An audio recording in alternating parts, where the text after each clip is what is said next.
दोस्तों OD match के लिए पाकिस्तान क्रिकेट टीम के स्क्वाड का ऐलान कर दिया गया है। जी हाँ नाज़रीन, प्लेइंग 11 में रमीज़ राजा की तरफ से 2 बड़ी तब्दीलियों का ऐलान भी कर दिया गया है।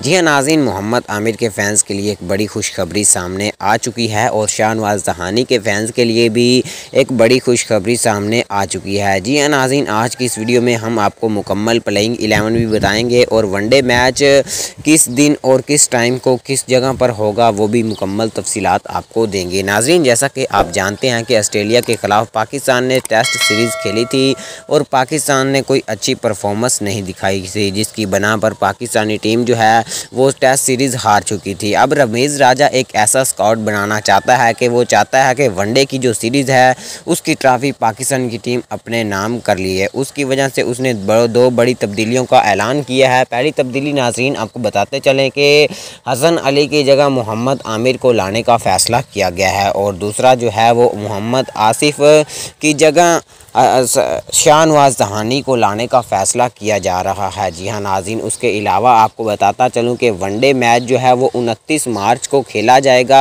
पहला ओडी मैच 29 मार्च को होगा। जी हाँ नाज़रीन, ये टेस्ट सीरीज़ ये वनडे सीरीज़ कौन सी टीम जीतेगी कमेंट बॉक्स में हमें ज़रूर बताइएगा। और आज की ये प्लेइंग 11 आपको कैसी लगी, 2 तब्दीलियाँ आपको कैसी लगी कमेंट बॉक्स में हमें ये भी बताइएगा और बाकी जो प्लेइंग 11 है वो सेम ही रहेगी।